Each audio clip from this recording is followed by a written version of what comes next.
کہ آدم کے بیٹے میری عبادت کے لیے اپنے آپ کو فارغ کر دو، میں تمہارے دل کو غنا سے بھر دوں گا۔ غنا کس کو بولتے ہیں؟ اور اللہ کی عبادت کے لیے اپنے آپ کو فارغ کر دینا، اس کا مطلب کیا ہے؟ کہ یہ سرگوشی یہ شیطان کی طرف سے ہے کہ جو اہل ایمان کے پاس آ کر سرگوشی کرتا ہے تاکہ ان کو غم میں ڈال دے۔ تو غنا کا مطلب یہ ہے کہ دل کے اندر اگر محتاجی ہے تو صرف اور صرف اللہ کی ہے، اگر احتیاج ہے تو وہ صرف اور صرف اللہ کا ہے۔ یعنی عام طور پر انسان اپنے ظاہر کو اچھا کرنے کی بڑی کوشش کرتا ہے نا، تو اگر وہ باطن کو درست رکھے گا تو باطن کی صفائی اس کے ظاہر میں نظر آئے گی۔ اگر اس کا دل مرجایا ہوا ہے، اس کا دل پریشان ہے، غم سے ڈوبا ہوا ہے، یا دل میں کینہ بھرا ہوا ہے، حسد بھرا ہوا ہے، بغض بھرا ہوا ہے، بدگمانیوں سے بھرا ہوا دل ہے، تو یہ تمام کی تمام چیزیں اس کے چہرے پر نظر آتی ہیں۔ اللہ رب العزت نے قرآن میں فرمایا الذاکرین اللہ کثیرا والذاکرات، کہ کثرت سے اللہ کو یاد کرنے والے مرد اور کثرت سے اللہ کو یاد کرنے والی عورتیں۔ اب یہاں پر رب العزت نے کیا فرمایا؟ کثرت، ٹھیک ہے؟ تو ہمیں چاہیے کہ ہم ذکر کثیر کریں۔ اللہ کے رسول صلی اللہ علیہ وآلہ وسلم کا ارشاد مبارک ہے کہ اللہ رب العزت فرماتا ہے یا ابن آدم تفرغ لعبادتی ملأت قلبک غنًا، کہ آدم کے بیٹے میری عبادت کے لیے اپنے آپ کو فارغ کر دو، ملأت قلبک غنًا، میں تمہارے دل کو غنا سے بھر دوں گا۔ اس حدیث مبارکہ میں دو باتیں ہیں۔ پہلی بات، اللہ کی عبادت کے لیے اپنے آپ کو فارغ کر دینا، اس کا نتیجہ کیا نکلے گا؟ اس کا نتیجہ یہ نکلے گا ملأت قلبک غنًا، کہ اللہ پاک دل کو غنا سے بھر دے گا۔ غنا کس کو بولتے ہیں؟ اور اللہ کی عبادت کے لیے اپنے آپ کو فارغ کر دینا، اس کا مطلب کیا ہے؟ اس مختصر سے وقت میں ان دونوں باتوں کی وضاحت کرنے کی کوشش کریں گے، اس دعا کے ساتھ کہ اللہ تعالیٰ وہ باتیں کرنے کی توفیق دے جن سے آپ کو فائدہ ہو، جن سے مجھے فائدہ ہو، کیونکہ وہ بات جو موقع محل پر کی جائے، جو سچویشن ہوتی ہے جس کی، اس مطابق کی جائے تو لگتی بھی ہے، سمجھ میں بھی آتی ہے۔ بغیر موقع کے بات کرنا، وہ بات کا اثر نہیں ہوتا، تاثیر نہیں ہوتی، سمجھ میں بھی نہیں آتی۔ جیسا کہ اللہ کے نبی صلی اللہ علیہ وآلہ وسلم ایک جنگ کے موقع پر ایک خاتون کا بچہ کھو جاتا ہے۔ اب وہ عورت جس بھی بچے کو دیکھتی ہے اپنا بچہ سمجھ کر اسے اپنے سینے سے لگاتی ہے۔ اب یہ سمجھانے کا موقع تھا، تربیت کا موقع تھا۔ اللہ کے رسول صلی اللہ علیہ وسلم نے صحابہ کو کہا کہ رضوان علیہم اجمعین، کہ اگر اس عورت کو اس کا بچہ مل جائے، آیا یہ اپنے ہاتھوں سے اپنے بچے کو آگ میں پھینکے گی؟ صحابہ نے کہا نہیں، ایسے کیوں کر ممکن ہے کہ یہ تو اپنے بچے سے اتنا محبت کرتی ہے کہ دوسروں کے بچوں کو اپنا بچہ سمجھ کر اپنے سینے سے لگا رہی ہے، اگر اس کا اپنا بچہ اس کو مل جائے تو اسے آگ میں نہیں پھینکے گی یہ، یعنی اتنی محبت کرتی ہے اپنے بچے سے۔ تو رسول اللہ نے فرمایا صلی اللہ علیہ وسلم نے کہ جتنا یہ ماں اپنے بچے سے محبت کرتی ہے، اس سے کہیں گنا زیادہ اللہ اپنے بندے سے محبت کرتا ہے۔ جب اللہ محبت کرتا ہے پھر مایوسی کیسی ہے؟ مایوسی آتی ہی نہیں آتی ہے، دل ڈوبتا ہے نہیں ڈوبتا، غم آتا ہے نہیں آتا۔ جب اللہ محبت کرتا ہے تو پتہ چلا کہ یہ چیزیں شیطان کی طرف سے ہیں۔ یہ ہمارا موضوع نہیں ہے، میں اپنے موضوع کی طرف آتا ہوں، لیکن چونکہ اس کی ضرورت ہے تو یہ چیزیں شیطان کی طرف سے ہیں۔ انما النجوى من الشیطان لیحزن الذین آمنوا، کہ یہ سرگوشی یہ شیطان کی طرف سے ہے کہ جو اہل ایمان کے پاس آ کر سرگوشی کرتا ہے تاکہ ان کو غم میں ڈال دے، ان کو پریشانی میں ڈال دے، کیونکہ ایک دشمن ایسا ہے جو آپ کے سامنے ہے، اس سے آپ لڑ بڑ لوگے. اب یہ سامنے نہیں ہے، یہ آپ کو دیکھ رہے ہیں مگر آپ ان کو نہیں دیکھ سکتے، یہ ایسے دشمن ہے. اور پھر حقیقی دشمن بھی یہی ہے. ان الشیطان لکم عدو فاتخذوه عدوا، اللہ کا فرمان ہے رب العزت کا کہ تمہارا دشمن شیطان ہے، تم اسے اپنا دشمن بناؤ. یعنی اس ایک بندے کو پتہ یہ میرا دشمن ہے، اس کے ساتھ دشمنی ہے، تو اپنے دفاع کے لیے کرتا ہے ظاہر ہے، یعنی کوشش کرتا ہے. لیکن اس دشمن سے بچاؤ کے لیے ہم کیا کرتے ہیں؟ کچھ کرتے ہیں؟ ہاں بھائی، کوئی جواب دے گا اس کا؟ اس دشمن سے بچنے کے لیے ہم کیا کرتے ہیں؟ جی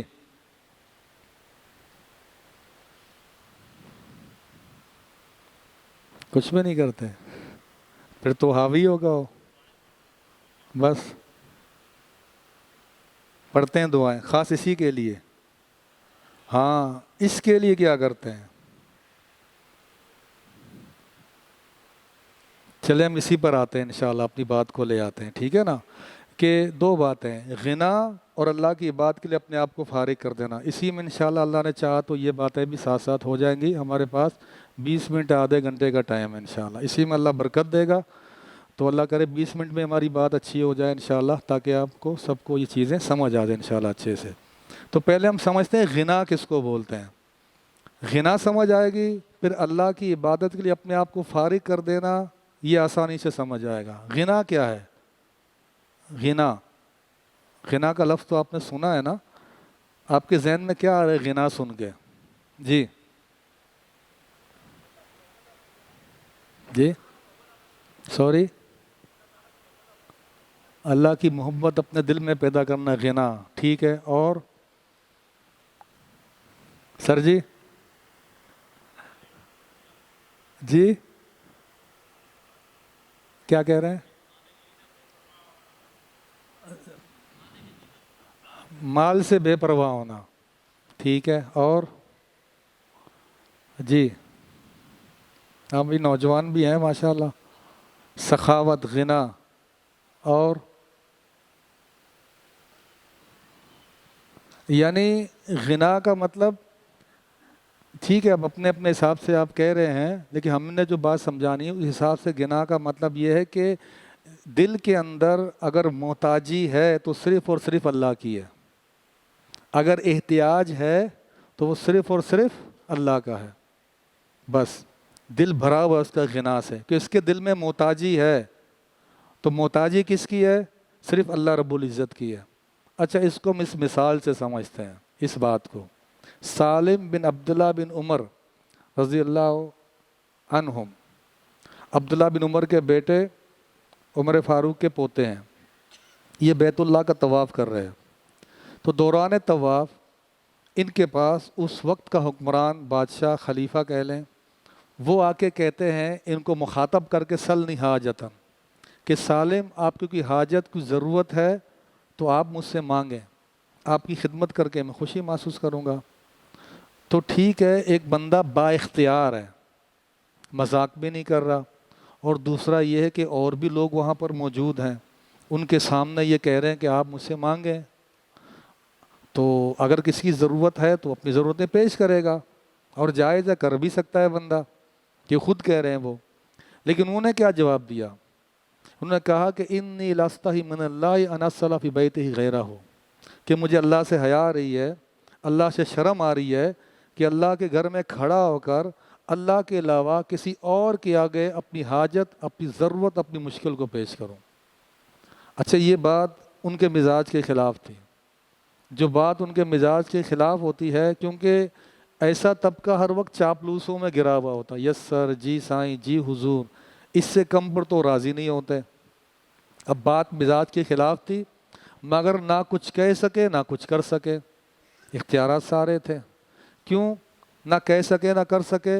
کہ جس کو اللہ عزت دے اسے کوئی ذلیل نہیں کر سکتا، اور جس کو اللہ ذلیل کرے اسے کوئی عزت نہیں دے سکتا۔ تو میں اپنے لیے، آپ کے لیے، اپنے اہل و عیال کے لیے، اپنے والدین کے لیے دنیا اور آخرت میں عزت کا سوال کرتا ہوں، عافیت کا سوال کرتا ہوں۔ تو جیسے سالم رحمہ اللہ مسجد سے باہر نکلے، مسجد الحرام سے، انہوں نے پھر گھیر لیا، کہا الانا خرجتا من المسجد، اب تو آپ مسجد میں نہیں ہیں، اب آپ مسجد سے باہر ہیں نا، اب مجھ سے مانگے آپ۔ ہمارے جیسا ہوتا لڑنے بڑھنے لگ جاتا، کیونکہ میں 5 ٹائم کا نمازی بھی ہوں، میں تہجد بھی پڑھتا ہوں، میں یہ اچھے کام بھی کرتا ہوں، میں یہ بھی کرتا ہوں، میں وہ بھی کرتا ہوں، ٹھیک ہے نا۔ تو میرے اندر عجب پیدا ہو جاتا ہے، میرے اندر گھمنڈ پیدا ہو جاتا ہے اپنی عبادت کا، جس کو ہم عام اصطلاح میں کہتے ہیں فخر تقویٰ۔ کیوں بھائی؟ کیا آپ کی عبادت آپ کو یہی بتاتی ہے کہ آپ کے اندر فخر تقویٰ آنا چاہیے، یا آپ کی عبادت آپ کے اندر تواضع، عاجزی اور انکساری پیدا کرتی ہے؟ انہوں نے بڑے پیار سے پر ان کو جواب دیا، جب میں یہ کہا نا کہ مسجد میں نہیں ہے، مسجد سے باہر، اب مجھ سے مانگے، تو میں بڑے پیار سے جواب دیا، یعنی یہ ہے علم، یہ ہے اللہ کا دیا ہوا علم۔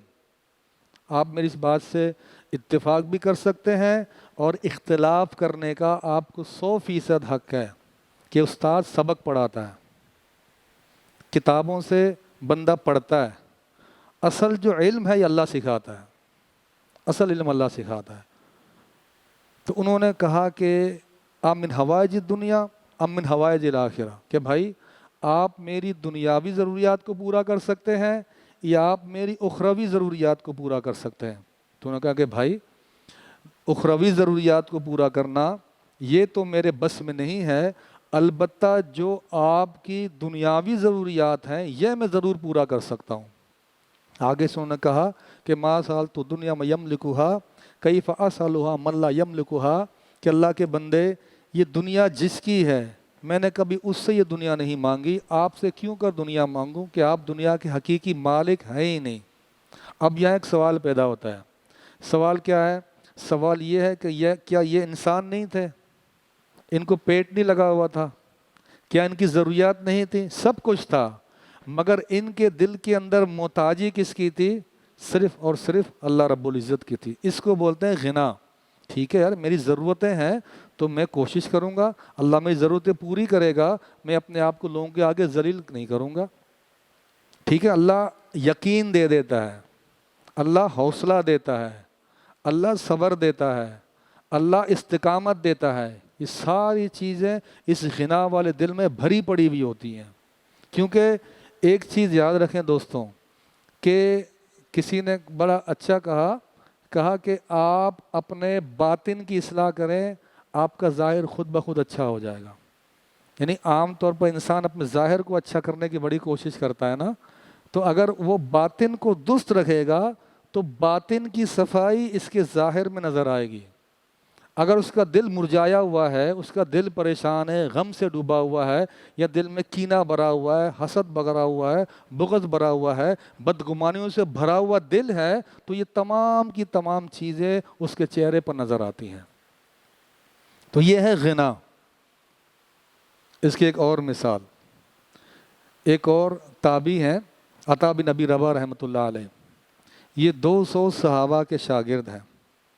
ایک عورت کے غلام ہوتے ہیں، عورت دیکھتی ہے بڑا اللہ والا بندہ ہے، ہر وقت علم کے ساتھ شغف میں لگا رہتا ہے، اللہ کے ذکر و اذکار میں لگا رہتا ہے، تو وہ خاتون کہتی ہے میں نے آپ کو اللہ کے لیے آزاد کر دیا۔ کالے حبشی، اور ہاتھوں سے بھی معذور، پیروں سے بھی معذور، اور 200 صحابہ سے انہوں نے علم حاصل کیا۔ تو ایک دفعہ وقت کا جو بادشاہ تھا، حکمران، وہ اپنے 2 بیٹوں کے ساتھ وہ حج پہ آئے۔ تو جیسے ہم اگر کبھی وہاں پر گئے ہیں تو بندے کو نا کچھ سوالات پیدا ہوتے ہیں وہاں جا کے، یار یہ مسئلہ درپیش آیا، کوئی عالم ہو تو مجھ سے سوال کروں۔ بعض لوگ وہاں سے سعودی عرب سے ہمیں میسیج کر رہے ہوتے ہیں، یار یہ مسئلہ درپیش آیا، ذرا بتائیں اس کا حل کیا ہے۔ تو ایسے ان کو بھی کچھ سوالات ذہن میں آئے، تو انہوں نے آگے سے کہا یہاں کوئی عالم ہے، مجھے کچھ مسائل درپیش ہیں، میں ان سے گفتگو کرنا چاہتا ہوں۔ کہا ہاں عالم ہے، بھئی کون ہے یہاں پر؟ کہا عطا بن ابی رباح رحمۃ اللہ علیہ موجود ہے۔ کہاں پر ہے؟ کہا وہ ایک طرف بیٹھے ہوئے ہیں۔ وہ ایک طرف بیٹھ کر اپنے ذکر و اذکار میں مصروف تھے، ذکر و اذکار میں۔ ٹھیک ہے. اچھا ایک سوال یہ ہے کہ ہم میں سے کتنے افراد ہیں جو باقاعدہ الگ سے ذکر و اذکار کا اہتمام کرتے ہیں؟ جی کوئی ہے بھائی؟ ماشاء اللہ ویری، اس میں ریاکاری نہیں ہے یار، یہ سبق ہی چل رہا ہے. ٹھیک ہے نا. وہ جو ماشاء اللہ، اللہ استقامت دے، اللہ استقامت دے، ماشاء اللہ زبردست. اب جو میں نے آپ کو بات کہی تھی نا کہ شیطان سے بچاؤ، وہ اسی سے آپ بچ سکتے ہیں. شیطان ہے آگ، وہ دشمن ہے نا وہ. ٹھیک ہے نا. اس آگ کو، جیسے میں نے آپ کو کہا نا کہ قرآن کی آیت بتائی کہ وہ آ کے کیا کرتا ہے، سرگوشی کرتا ہے، بدگمانی پیدا کرتا ہے. تو اس آگ کو ٹھنڈا کیسے کریں گے آپ؟ اللہ کے ذکر کے ذریعے سے کریں گے آپ. اب آپ یہاں دیکھیں نا، آپ 10 دن رہیں گے نا یہاں پر، آپ محلے داری میں بھی آپ ہوتے ہیں، فیملی کے مسائل بھی انسان کے ہوتے ہیں کہ کام کاج کرتا ہے، وہاں کے مسائل بھی انسان کے ہوتے ہیں، کاروبار کے بھی ہوتے ہیں، کوئی دکان آفس کے بھی ہوتے ہیں. تو اصل جو جڑ ہے نا، بنیاد، وہ یہی ہے. ہمارا محاسبہ کیوں ہوگا؟ پھر ہم اس کے کہنے پر آتے ہیں، اس کا کہاں مانتے ہیں، اس پر ہمارا محاسبہ ہوگا. لیکن جہاں بندہ اپنا حصار کرتا ہے، ٹھیک ہے نا، ان چیزوں کا اہتمام کرتا ہے، وہاں یہ آگ ٹھنڈی ہوتی ہے، یہ معاملہ کنٹرول میں آ جاتا ہے. ختم نہیں ہوگا، ختم ہوگا تو ہم فرشتے بن جائیں گے. ختم پھر آزمائش کیسی ہے؟ ختم نہیں ہوگا، یہ کنٹرول ہوگا. کنٹرول کس سے ہوگا؟ ان اذکار کی برکت سے ہوگا. دیکھیں اللہ رب العزت نے قرآن میں فرمایا الذاکرین اللہ کثیرا والذاکرات، کہ کثرت سے اللہ کو یاد کرنے والے مرد اور کثرت سے اللہ کو یاد کرنے والی عورتیں. اب یہاں پر رب العزت نے کیا فرمایا؟ کثرت. ٹھیک ہے. تو ہمیں چاہیے کہ ہم ذکر کثیر کریں. ذکر کثیر مطلوب ہے. رب العزت نے موسیٰ علیہ السلام اور ہارون علیہ السلام کو جب بھیجا فرعون کی طرف کہ جا کے اسے سمجھاؤ بنی اسرائیل کو اس کی غلامی سے آزاد کرو، تو رب العزت نے یہ بھی نصیحت فرمائی لا تنیا فی ذکری، کہ میرے ذکر میں سستی نہیں کرنا. یعنی میرا ذکر کرو گے تو میری ذکر سے تمہیں طاقت ملے گی، میری مدد آئے گی تمہارے پاس. اسی طرح زکریا علیہ السلام، جب ان کو رب العزت نے بچے کی بشارت دی تو ساتھ ساتھ یہ بھی کہا کہ تم اللہ کو بہت زیادہ یاد کرو، بہت زیادہ اللہ کو یاد کرو. تو مطلب یہ رب العزت نے بھی کہا کہ ہمیں اس کو بہت زیادہ یاد کرنا چاہیے. اب ایک بندہ سوچتا ہے یار سارا دن مگر ایک ہی چیز میں پڑھتا رہوں تو تھوڑی سی اکتاہٹ آ جاتی ہے تو انسان فطرتاً کمزور ہے، فرشتہ تو ہے ہی نہیں، تو اکتاہٹ آتی ہے نا بندے کو. پھر کیا کرے آدمی؟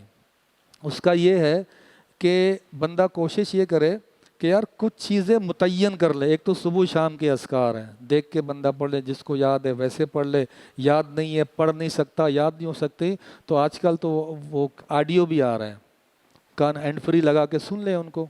سمجھو آپ نے پڑھ لیا، اللہ تعالیٰ اس کا بھی انشاءاللہ اجر دے گا، آپ کی حفاظت کرے گا. اس سے ہٹ کر ذکر کثیر جیسے کہا نا، اب اس میں کیا کرنا ہے؟ اس میں ایک چیز ہے کہ بندہ کچھ چیزیں نا اپنے لیے خاص کر لے، صرف اپنے حد تک رکھے ہو. اس کو نہیں سنت ہے ہر جگہ جا کے تبلیغ کرتا پھر یہ بھی نہیں، اپنے حد تک رکھے. ٹھیک ہے. 3 چیزیں میں آپ کو بتاتا ہوں، 3 اذکار جو یعنی بہت کام آئیں گی ہم کو. ان میں سے سب سے پہلے افضل الذکر لا الہ الا اللہ. تمام ذکروں میں افضل ذکر وہ کیا ہے؟ لا الہ الا اللہ ہے، اللہ کی توحید ہے. اور جس مرنے سے پہلے جس کا آخری کلام لا الہ الا اللہ ہوا دخل الجنہ، وہ جنت میں جائے گا. تو بندہ اس کا اہتمام کرے، مطلب متعین کرے کہ بھئی صبح میں نے اتنا پڑھنا ہے، شام کو اتنے پڑھنا ہے، 100 پڑھنا ہے، 200 پڑھنا ہے، 300 پڑھنا ہے. ٹھیک ہے. رمضان کا مہینہ ہے، ویسے بھی اعتکاف میں بندہ بیٹھا ہوا ہے، 300 بھی پڑھ سکتا ہے وہ. ٹھیک ہے نا. کوئی کاؤنٹر لے لے، ٹھیک ہے نا، اس میں سے بندے کو یاد دہانی بھی رہ جائے گی. اس کے بعد دوسرا جو ذکر ہے جس کا ہم یہاں پر اہتمام کریں ہمیں زیادہ فائدہ ہوگا انشاءاللہ. پھر کیا پتہ اگر ہم اپنائیت کے ساتھ، چاہت کے ساتھ اس کو لے لیں اور اس کا ذائقہ اگر ہم نے چکھ لیا تو بندہ اس کو کبھی چھوڑے گا نہیں. جہاں اس نے چھوڑ دیا وہ بے چین ہوگا، ایسے محسوس ہوتا ہے کوئی چیز کھو گئی ہے مجھ سے، اپنے آپ کو کمزور محسوس بندہ کرے گا. دوسرا ذکر کیا ہے؟ استغفر اللہ. مختلف الفاظ ہیں، استغفر ربی من کل ذنب واتوب الیہ، اور الفاظ یا صرف استغفر اللہ بندہ پڑھ لے. ٹھیک ہے، رسول اللہ صلی اللہ علیہ وسلم کا فرمان ہے کہ من لزم الاستغفار، جس نے استغفار کو لازم پکڑا اللہ تعالیٰ اس کو ہر غم سے نکال دیتا ہے، ہر تکلیف سے نکال دیتا ہے، اور ایسی جگہ سے اللہ اس کو رزق دیتا ہے کہ اس کے گمان بھی نہیں ہوتا کہ یہاں سے مجھے کچھ مل سکتا ہے۔ اور تیسری چیز، تیسرے ذکر کیا ہے؟ تیسرا یہ ہے کہ یار یہ باتیں یہ ہمیں کس نے بتائی ہیں؟ ہاں جی، یہ باتیں ہمیں کس نے بتائی ہیں؟ رسول اللہ صلی اللہ علیہ وآلہ وسلم نے بتائی ہے، ٹھیک ہے نا؟ تو کیا ہمیں، وہ ہمارے سب سے بڑے محسن ہیں نا، تو پھر ان پر درود کتنا پڑھتے ہیں ہم؟ تو ہم کو چاہیے کہ کثرت کے ساتھ ان پر درود پڑھیں۔ اور انہوں نے آگے رغبت بھی دی ہے کہ جس نے ایک دفعہ مجھ پر درود پڑھا اتنی اللہ اس پر رحمت نازل فرمائے گا، رغبت دی ہے نا انہوں نے۔